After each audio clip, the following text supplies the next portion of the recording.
Ipasok na po natin si political scientist Professor Julio Teehankee. Kasama natin siya while we are showing live videos and the drone photos. Professor Teehankee, good morning. Magandang umaga, Karen. Magandang umaga, Alvin. Okay, tanong ko lang, are you going to the rally? Yes. Pupunta ba kayong Nakaputi rally, din siya sir? Well, kung nandyan ako, pupunta ako. Kaso nasa Hong Kong ako I ngayon. see. Okay.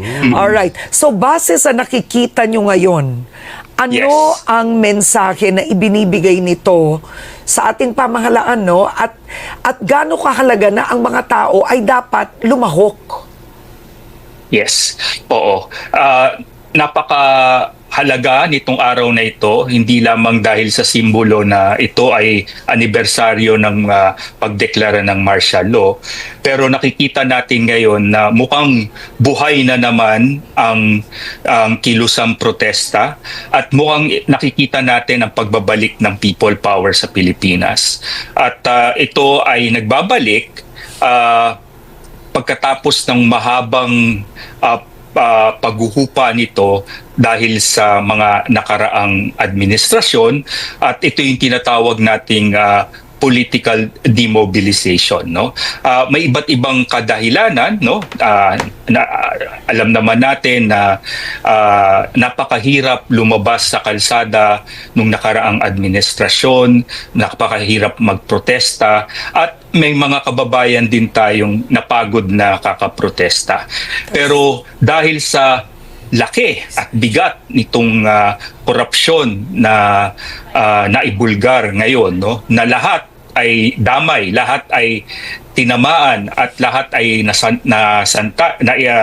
nalagay sa kapahamakan, no, ay mukhang galit na naman ang taong bayan, no. At dito makikita natin na ang bagong henerasyon ay kumikilos na rin, no? Ang tinatawag nating millennials at Gen Z, lalong-lalo na ang Gen Z. At sila ngayon ay lumalahok na rin at ipinapadama ang kanilang galit sa mga nangyayari sa bayan. Do you, Professor, si Alvin ito, do you expect something bigger Yes. as a result of these protests? Yes. Historically, in the past, no, as we refer to the declaration of martial law in 1972, if we will recall, that resulted in the demobilization of the mass protest movement that was prevalent during the 70s, particularly during the first quarter storm. No, it took almost a decade, no, more than a decade, during the assassination of Ninoy Aquino in 1983, that the people found the courage to go out into the streets again. And now we are seeing something similar in what happened with this revelation of the flood control scandal, that no less than the president, and this is part of the historic irony, that we are commemorating, or we are remembering the declaration of martial law by Ferdinand Marcos Sr., and we are now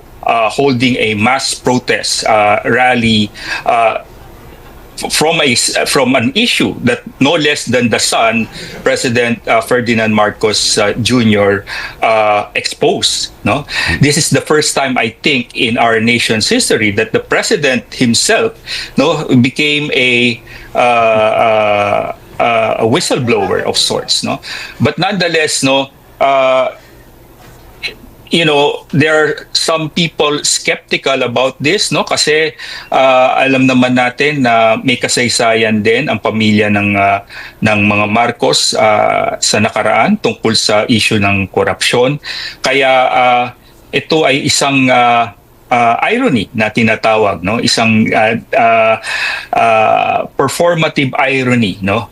Alam nyo, Karen, Alvin, no? Usong-uso ngayon sa Gen Z yung term na performative male or performative man, no? Ito yung isang lalaking nagpapanggap na siya ay progresibo, feminista, upang malapit, no, sa mga kababaihan. At ito ang iniisip ng iba, no. Ang ating bang pangulo ay sincero sa kanyang suddenly, no, naging anti-corruption advocacy, at tutuhanin ba niya, no, ang kanyang mga sinabi, na hahabulin niya itong mga nagkasala at ang mga korap.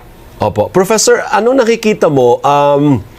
Aabot ba tayo sa tipping point na parang Yes. kakabahan na ang current administration kung saan man siya mapunta, or hindi yan? As long as, kagaya ng sabi ni Secretary Vince Dizon sa amin kanina, may ginagawa ang gobyerno. At swift naman ang aksyon ng gobyerno. Okay. Yes. Kasi what we're seeing is there's a convergence, no? Apparently different sectors in our society are now one in its advocacy, no?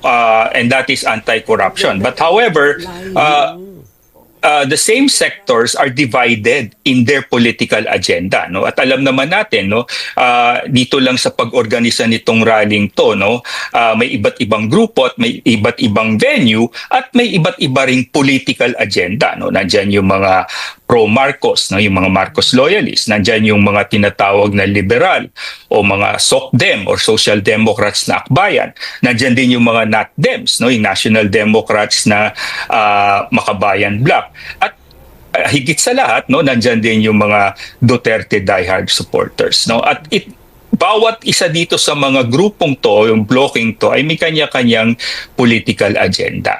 Ngayon, ang mahalaga, lahat ay magkaisa laban sa korupsyon. Pero ano ang solusyon, no? Ano ang solusyon na dapat ihain natin at dapat gawin ng pamahalaan upang matapos na itong paulit-ulit, no, na problema, no? Ang korupsyon ay mukhang nakaugat na sa struktura ng ating pamahalaan. Pero corruption is just one part of the problem. The other half is actually the way we conduct politics in this country, no? Yung tinatawag na political monopoly. Unang-una, yung high cost of elections, no? Yan ang kaduktong ng corruption, no? Hindi lamang ito dahil sa mga ganid na tao na gustong magpayaman sa gobyerno. Parte ito ng isang sistema na kung saan may political inequality dahil sa monopolya ng iilan, no? For example, mga dynasties lang ang nakakalahok at nananalo sa eleksyon dahil sila lang ang may incumbency advantage at sila lang ang may pera upang tumakbo sa eleksyon. Ang ating mga major political parties ay kontrolado ng mga tinatawag nating oligarkiya, no? Tapos yung katulad nga ng sinabi nyo kanina, no, yung mga kontratista, sila na rin ang pumasok sa ating Kongreso, no? Ngayon, kung lahat sila nandyan, syempre, ang pangunahing objective nila kung bakit sila nasa loob at nasa poder ay upang ipagtanggol ang kanilang kapangyarihan at kanilang mga pribilehiyo. So, talagang palala ng palala itong sistema na ito. At ang palagi kong paulit-ulit na sinasabi, this is not an issue of good or bad people. This is an issue of a bad system. And the solution here really is to totally change the system. Ano yun? Because, okay, you talked about politics, no? Ang sistema Yes. rin ng politika. Nung EDSA Yes. 1, dapat Yes. banggitin natin, no? September 21 po sa araw na ito, the 53rd anniversary of the Declaration of Martial Law. Correct. Nung Yes. EDSA 1 may purpose, no? So ang nangyari, Yes. nagpuntang mga tao doon. Nung ang nangyari is from Marcos to Cory Aquino. EDSA 2 Yes. from ERAP to GMA, who was then his Yes. vice president. Pero ito kasi wala namang tong sigaw na wala tong palitan ng gobyerno, hindi yan yung panawagan, hindi yan yung dahilan. What will Yes. come out of this, Professor, that is lasting, that is genuine Yes. reform? Yes, definitely, Karen. No, that is actually the problem. No, we have framed both EDSA 1 and EDSA 2 as an anti-political personality, no? So the EDSA 1 was against Ferdinand Marcos Sr. and EDSA 2 was against Joseph Estrada. But the very system that spawned a Marcos Sr. and an Erap Estrada remained, no? At yan ang problema, no? Kumbaga, hindi total yung pagbabago kasi kada administrasyon, napapansin nyo, after every electoral cycle, ang bawat administrasyon ay nakatutok sa economic reforms, no? Palaging economic, pero walang administrasyon ang nagtagumpay, no, upang baguhin ang ating social economic at ang ating political system, Yeah. no? So Ganun pa rin. palagi na lang ganon. So halimbawa, no, itong dynasty issue, Oo, wala no, pa rin- na nakalagay wala na pa sa ring batas. Constitution. No enabling Wala law. pa rin batas, no? Oo. At itong mga nakaluklok sa loob ng Kongreso, hindi nila ipapasa yan dahil ito ay Against labag the sa interest. kanilang personal and political interest. Ay, isa Correct. pa, yung pagmanggel ng ating party list system, no? Yung party list system ay originally intended para sa mga marginalized at Tama. underrepresented. Oo. Pero ngayon, alam natin na yan ang favorite pathway kung Because the bakit Supreme nakapasok Court ng mga allowed it. kontratista, 'di ba? Kaya nakapasok ang mga kontratista dahil nagtayo ng party list o bumili ng party list, 'di ba? Oo. So, Tama. ngayon, kasi nga, napapansin ko rin, Karen Alvin, ang usapin ngayon nakatutok dun sa korupsyon. Tama yan, no? Kailangan may transparency, no? Kailangan may accountability, no? Yung transparency, kailangan ipasa yung freedom of information. Isa pa yan na nakabinbin ng ilang dekada na. Yung pag-introduce ng blockchain technology sa ating budget procurement, no? At yung accountability, no? Kailangan tama si Secretary Vince Dizon, no, na estudyante namin sa De La Salle University, no. Kailangan may managot, no. Yeah. Kailangan may maparusahan. Yes. Thank you. Oo. Thank you, Prof. Oo, Prof, maraming Professor, salamat. oo, medyo kulang lang Thank kami you, sa thank oras you. Thank you ngayon, very pero much. patuloy ang aming special coverage. Baka tawagan pa kayo mamaya ng ABS-CBN. Thank you, Professor. Professor, as always. Tihanki. Okay. Okay, bago lang tayo magpaalam, gusto ko lang sabihin na kung nakikinig ang Korte Suprema, maganda po ang sinabi ni Alvin na kaya nagkagano ng party list rin, pinayagan ng Korte Suprema. So maybe to the Supreme Court, you can revisit.